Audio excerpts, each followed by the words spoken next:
All right, well, let's look over here. And I'm sorry that we've gone a little further than I wanted to go, but it is what it is. Okay, so all right, so we have the Seven of Cups, and this is about standing up for yourself. This is what I'm seeing right now is like there's the dragon. And sometimes the situation is, like when we have to create boundaries or move on from certain things or try to resolve certain issues, we have to stand up for our beliefs. We have to be illuminated enough to be able and balanced enough and calm enough to know when we need to stand up for ourselves, how much we should stand up for ourselves, but we need and how to stand up for ourselves, right? You don't want to like blast through, but you have to have this confidence, this desire to not be meek about it. You have to speak your truth. And this is how we resolve conflicts with others, and to move on from something. If there's an argument, know when to move on from them. Have the healthy boundaries, know when to move on from them. And this is standing up for yourself. Know when to stand up for yourself. You also have the Ace of Cups. And the Ace of Cups is about and it's about this inner desire, this opportunity, this new endeavor that comes with a lot of insights for you. So within you, you're getting all this feedback, all this energy, but you need to be clear so that you know, and which is again why we have to have time for ourselves. But and the Ace of Cups is about bringing forth from within the gold nuggets of creativity, of truth, the insights that we don't always see. And they are here for you now. So, like, tap into it and believe it because you have it here. You also have the King of Cups, and the King of Cups has mastered his emotions. He knows how to balance, he knows how to give without being depleted, he knows how to move forward with insight and how to put those insights to good use, but he's calm about it. He's not hurried. He's very much, he's inside a tree. It's the energy. And the with this meditation, with this insight, with this calmness, all this insights come to him, all this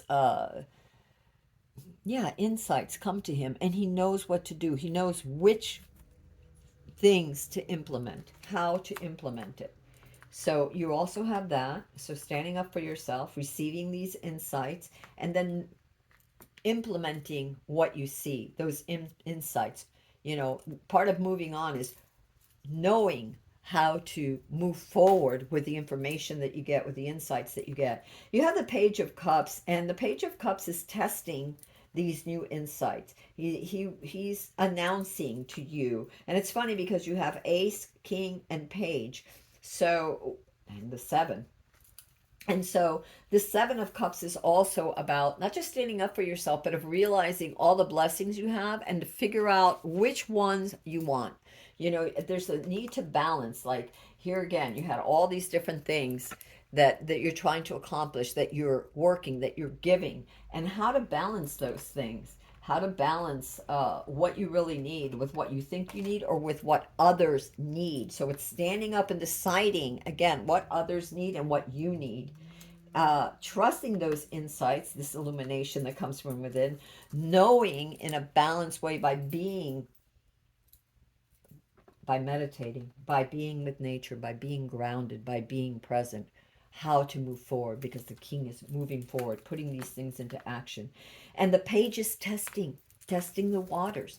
So there's not only this knowing how to do things, but there is still in this moving on, there is still a testing of new insights, of new opportunities, of new messages that are coming to you, of new awareness of the things that you are becoming aware of, and how to test, how to glean the best from that. You're also being offered, you have this great passion for something creative, and that rings really true with this. Do what you love, a time of great personal growth in your career or artistic endeavors working with others in a cooperative manner. Yeah, giving to others, working to others. There's a lot of passion in you. You want to help others. You're very passionate about this. You want to enlighten. You want to, not enlighten, you want to share the wealth of information of what you've learned with others. And so there's an opportunity for that now. And there is also, with the Queen of Swords, there's this need to balance, your mind and your heart on how to be generous with others, but how to set those boundaries and see clearly, see past the illusions of desires, not just what others desire, but what you desire, but also what others desire. Others' desires, others, cutting away and helping them to see what they need, not just what they desire. Because I also get this feeling that some of you are dealing with people or situations where there's a lot of like here, okay, in helping others, there's a lot of need. It's like this one needs this one needs that, another one, you got to write this page for this, or this article for this person, you've got to help this other person with that. You're trying to do all these things, and you need to balance it with yourself. And the Queen of Swords knows how to cut away from what looks like may be necessary to what is truly necessary to get at the heart of the matter. And it's funny because you also have the Queen of Wands next to her, and the Queen of Wands is also nourishing, but she also knows how to create. So again, you have this passion, this need to create and to stand in your own truth and stand up for what you want to create. Make time for you. The Queen of Wands is all about taking time for herself, or the Queen of Swords is more about implementing this balance, this justice between what people need, what others need in your job or in your family or whatever it is, or in your creative projects, and seeing what is really necessary from what is just this desire, this obsession, this whatever you think, this illusion. So she sees clearly, and then the Queen of Wands has the confidence to implement these changes, these boundaries. She has the strength and the energy to move forward, to resolve the issues, being by nurturing others, but with by nurturing herself as well, because she definitely nurtures herself. The Queen of Wands does not ignore her own needs. You have the Four of Pentacles, and the Four of Pentacles is about really building yourself, your not just your wealth, but your health. And again, this card reminds me of the Green Dragon, of taking time out for yourself. The fours, a lot of the, and this particular one that deals with your wealth, your health, your resources, mind, body, and soul, these resources, cultivating and balancing them and nurturing them and taking care of them, taking care of these resources, your time, your money, your health, by being balanced, by taking care of yourself. Again, the Queen of Wands, she does that. She nurtures others, but she takes care of herself.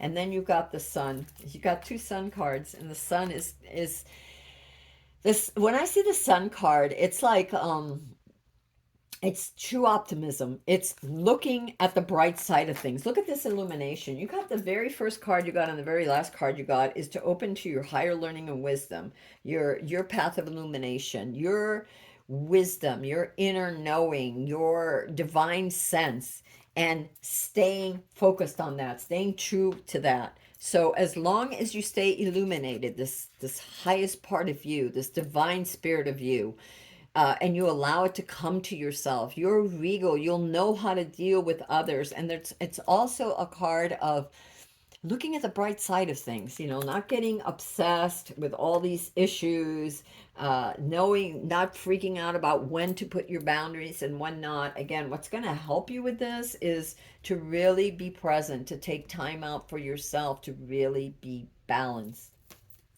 All right, group C, that's what I have for you. And I'm going to look over here and see if there's anything else that can help you with this. And we got this one. Oops. Okay. It says, what does happiness mean to me? What steps do I take to attain my happiness? And that's really crucial. And because when you're trying to fix everybody else or help everybody else, or you're being spread so thin, you forget who you are. And that's, again, the reason why you need to retreat. You need to spend time alone. You need to be, go out in the garden, go to a park, get away from the chatter, from the noise, from others' constant needs, from all these supposed deadlines, that may not even be true deadlines. I mean, just this person wants this, well, I gotta have it now, and the other one's like, oh my God, I don't know what to do. I need this too, and whatever. And you're so busy juggling all this stuff, and it's good to help, but you gotta help yourself too. You need time to refresh. So the universe is saying, what does happiness mean to me, and what steps do I need to take to attain this happiness? So there you go, my loves. Um, that's what I got for you for Group C. If this resonated with you, go ahead and give me a thumbs up. Take what does, leave what doesn't. And until next time, this is Amethyst Star Willow from the Treehouse. Bye bye.